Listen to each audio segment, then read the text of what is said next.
Guys, help us bring up this special woman who's going to introduce another special woman. Help us bring up Frances Pappalardo!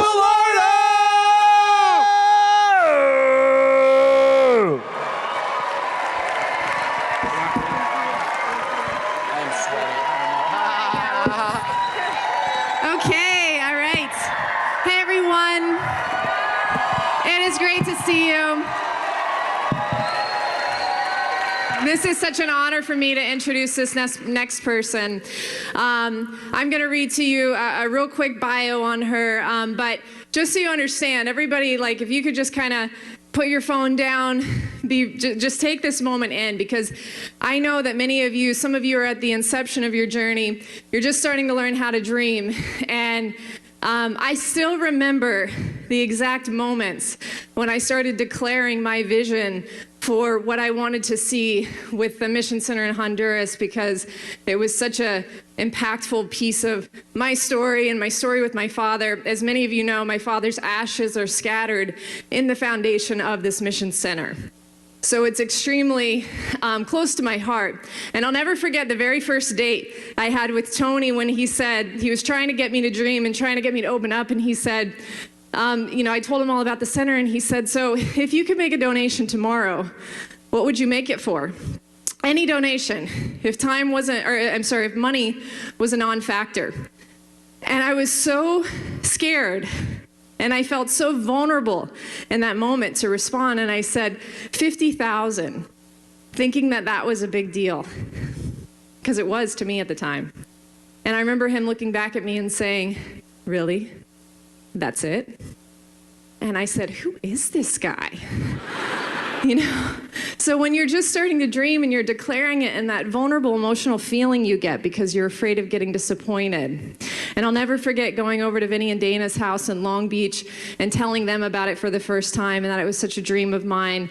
And so to have Gracie here before you to share with you a piece of my dream and something that has come true because of the resources that we've been able to create in this business, because we truly believe in being a river, not a reservoir, to let the blessings flow through us, not stop with us.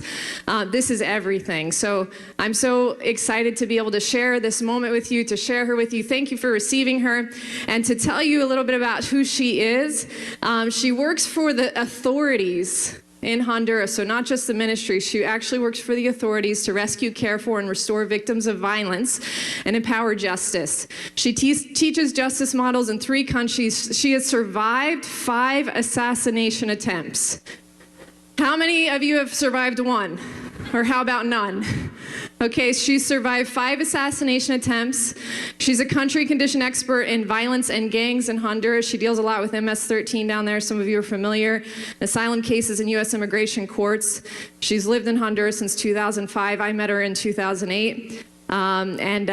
She has a refuge for homes for girls who are pregnant by rape and incest. She's going to share some pretty heavy things with you guys today, but to get you to understand why stewardship is so important and how that's such an important responsibility of not only leadership, but just simply being blessed to live in a country where you have the ability to create these types of resources to invest and give back.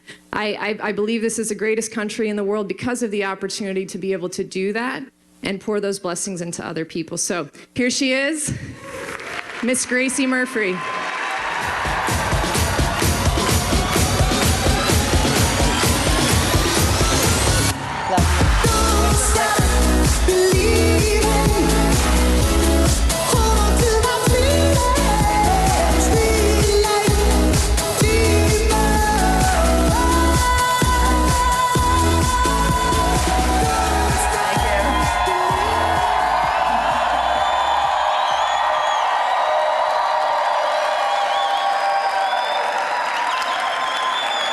Thank you.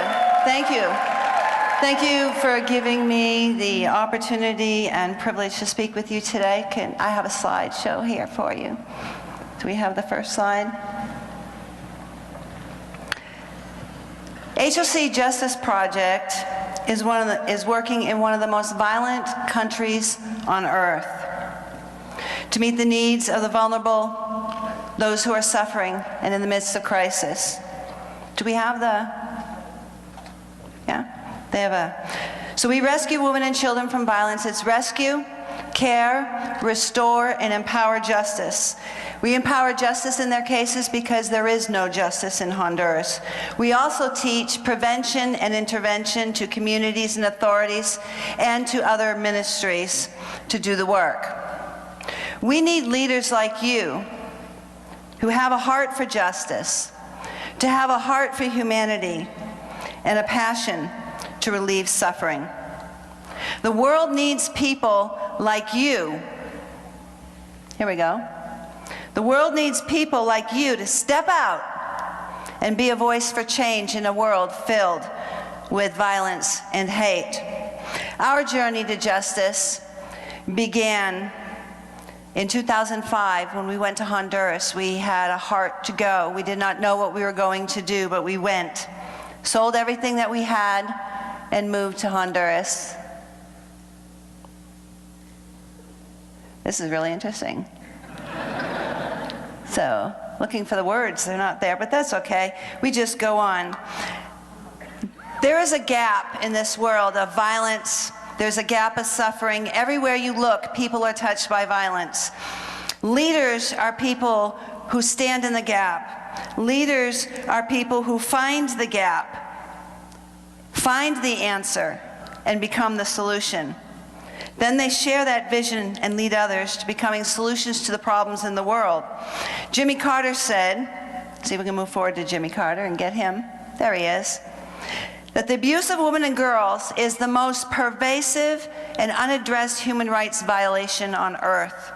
My husband and I found ourselves in a place where violence against women and children and other members of vulnerable groups was out of control, and the authorities were doing nothing. More than 70% of all women and children in violence in Honduras will suffer violence. Corruption among the authorities is rampant. Gangs take control of neighborhoods. They punish residents with torture and murder if they do not obey and pay extortion. They also order them to hand over their daughters to become sex slaves or join in their criminal activities. Drug traffickers, members of organized crime and gangs are infiltrating the authorities to every level to ensure that their criminal activities continue.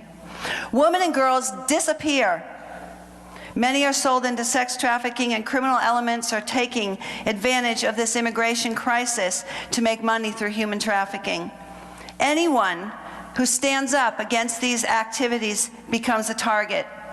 Honduras is the murder capital of the world for human rights defenders, specifically female human rights defenders and members of the LGBT community. Vulnerable groups are described as any group or social sector in society that is at a higher risk of being subjected to discriminatory practices, violence, natural environmental disasters, and other hardships. These groups consist of women, children, the elderly, the disabled, LGBT groups, and indigenous groups. In Honduras, there is a culture to not report. Part of the problem with the violence against the vulnerable groups in Honduras is because nobody reports. They are afraid. They go to the police and nothing happens.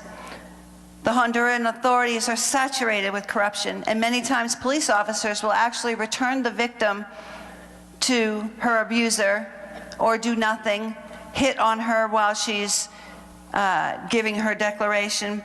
There's also a situation in which many police and other authorities, they don't know how to handle the cases. I know that sounds crazy, but I get calls at 2 o'clock in the morning from police officers. Gracie, I have this case, what do I do? And we have been put in a place of leadership where we help to change a nation, and now God is moving us to change all nations.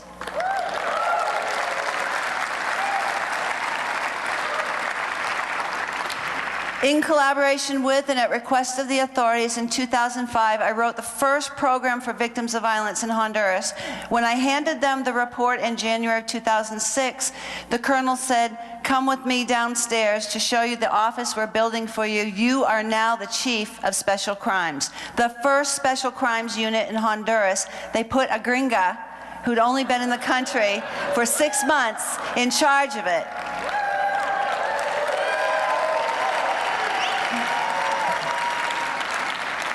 We're going to drop this slideshow, and we're just going to go with it.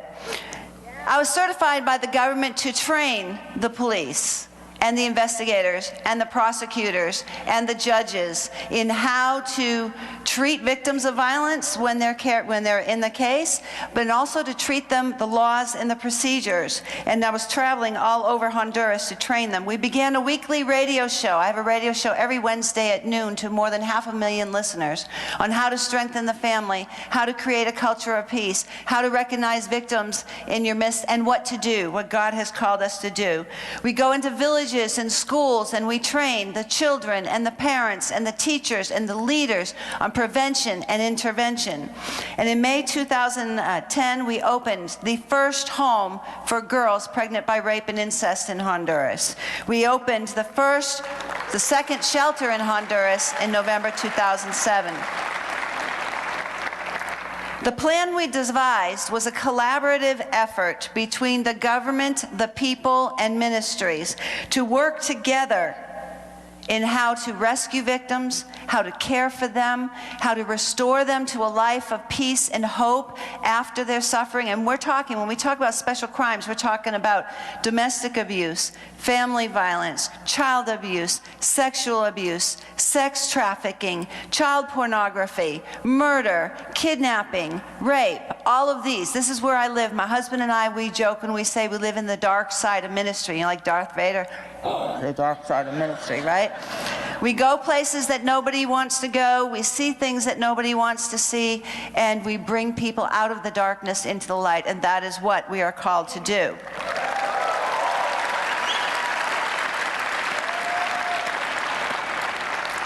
The most exciting thing that we're doing right now is we are creating the first ever full-service justice center in all of Latin America, where we will be able to provide services not only from the moment of crisis, but after the crisis.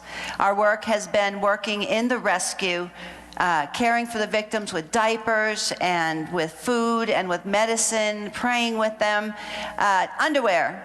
A woman is raped and the police take her underwear away because it is evidence. And so these are the types of things that we do to help the victims. When we began the work, less than 30% of all special crimes cases were reported. Only 12% of these cases ever went to court, and only 1% ever ended in a conviction. Because we worked with the authorities, after we began the program, I found that the people had a confidence to report. They were calling me, Gracie, why is there such a crime wave of rape and domestic abuse and child abuse? It wasn't because there was more violence.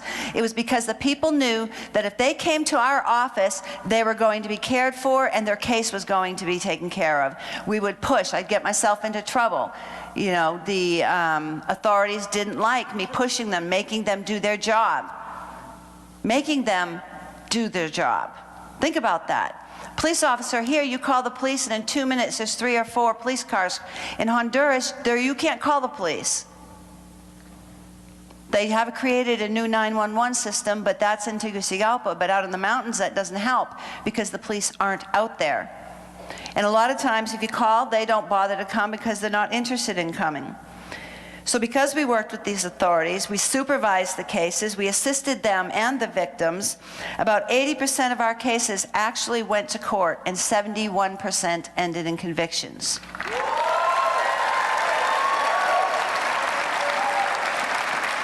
During this work, families and friends of the man who got a 12-year-old drunk and had sex with her would come after me because it was my fault he was going to prison. And to my knowledge, I've survived 5 assassination attempts. There may be more, I don't know, but it doesn't really matter. I'm here, I'm just doing my job.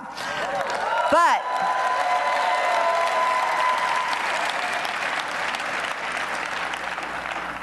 the other thing that I did, oh wow, we're back. This is good. There we go. The other thing that we did was address the root problems. And we also began filing criminal reports against police officers and investigators and judges who were corrupt and negligent. And in 2011, I received a phone call from a general in Tagu that they were tired of me and I was in great danger. It now became a situation in which the police were ordered by high-level officials in the government that the next arrest warrant in the mountains, they would fake a shootout and I would be dead. So we closed the offices in 2011, and I thought that that was a failure. But you know, when you have fruit, the fruit has to die, and the seed goes into the ground, and then a new plant comes up with even more fruit. On September 13th, 2018, we reopened the office, and as I said, we are now building the first ever Justice Center in all of Latin America. I want to tell you a quick story. And there should be a picture there of a baby in a basket in the river. There was a village, and the ladies were washing their laundry on the edge of the river, and all of a sudden a baby started floating down the river in a basket. So they rescued the baby and started taking care of it. The next day, there was another baby floating down the river in a basket, and they grabbed the baby. Several days in a row, more babies and more babies came, and finally somebody took a step of leadership.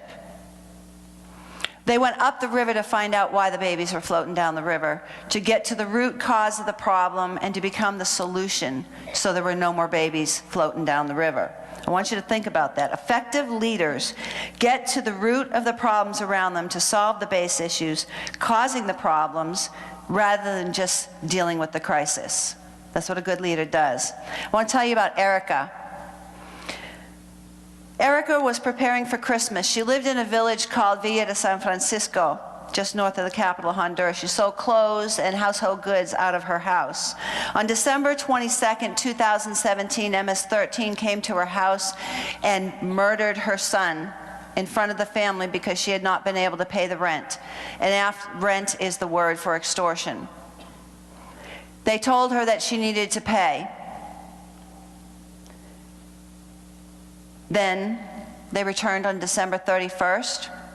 She had not paid it, and they shot her mother dead in front of the children. The authorities brought Erica and her children to our refuge. We cared for her, and I tried to find help through other missionaries. No other missionaries would take her. I called people to see if we could get an asylum request to get her out of the country. I held her as they buried her mother because she could not go bury her mother because they were looking for her. I had hoped we could get her help, but nobody would help her. She had to go on foot with her children from Honduras to the US border in order to ask for asylum and to ask for help. During her journey, we spoke through WhatsApp, and each text that she sent me was a plea for help. I'm scared, I'm afraid. It's not going, there we go. I'm scared, I'm afraid, we're sleeping in the streets. Do you know anybody here who can help me? But there was nothing that we could do. She is in the States. Day after day, we hear news reports of the caravans.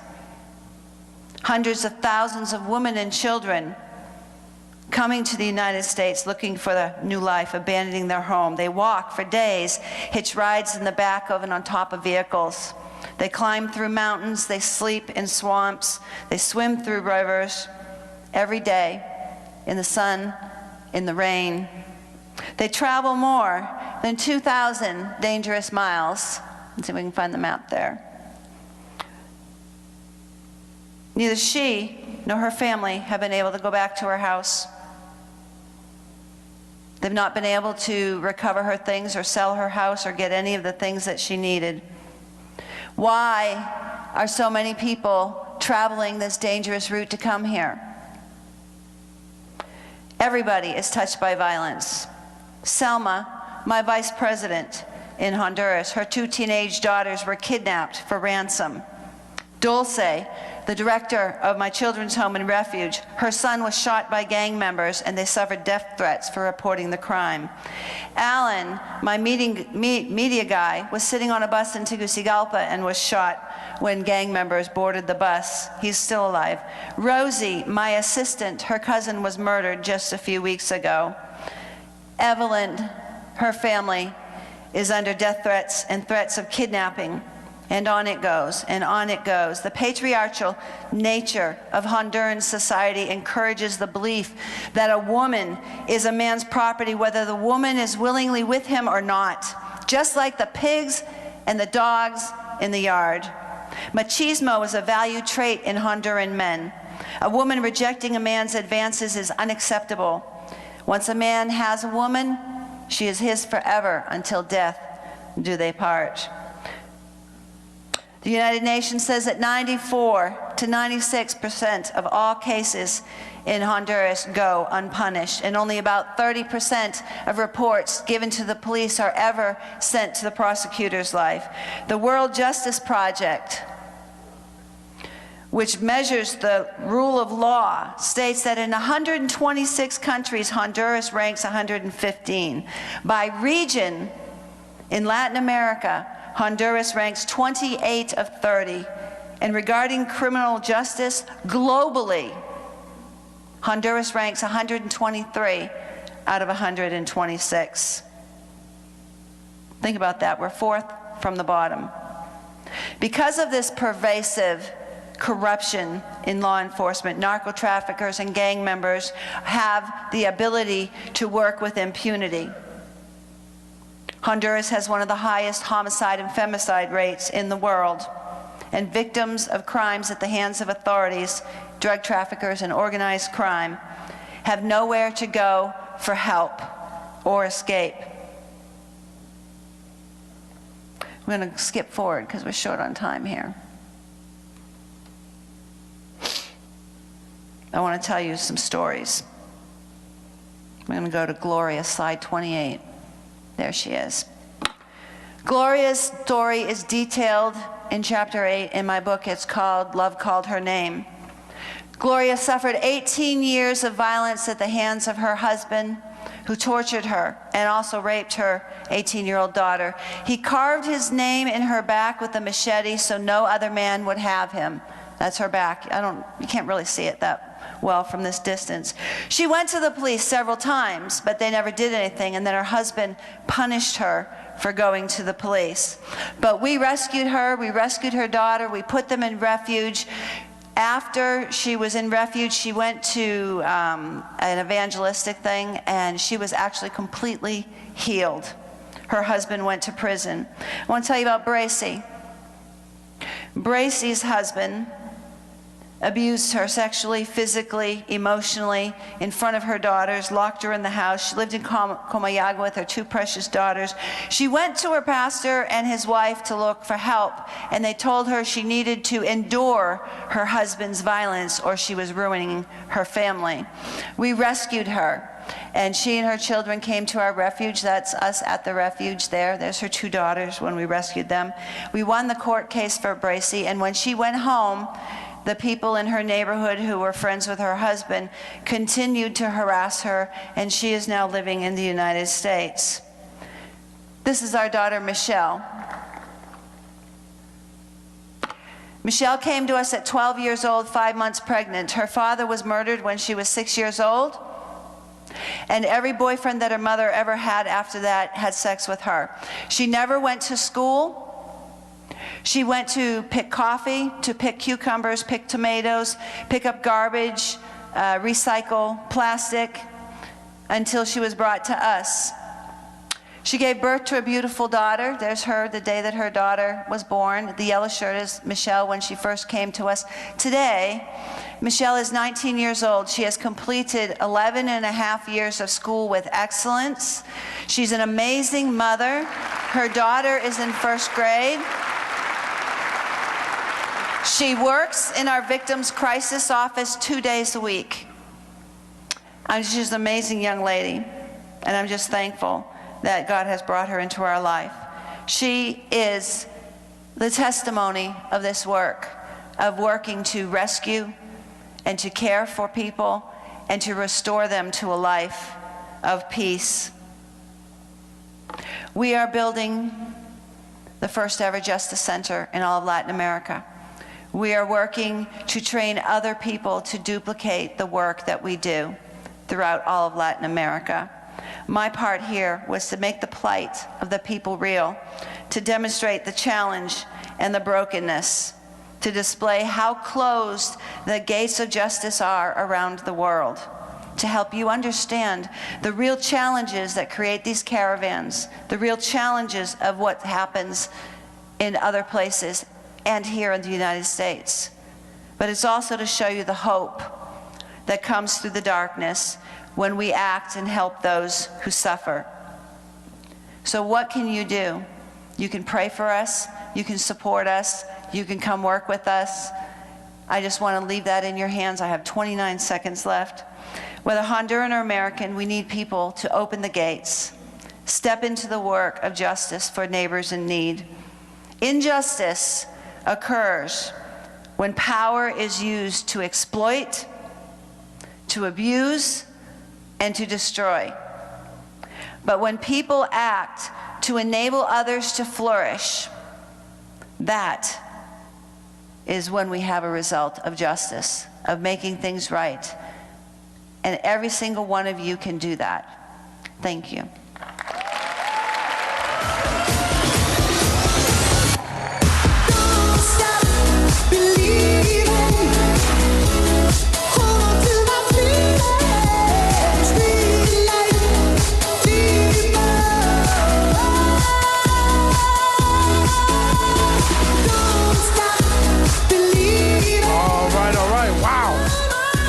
Thank God for people like that. Who's feeling a lot more grateful for how they woke up this morning?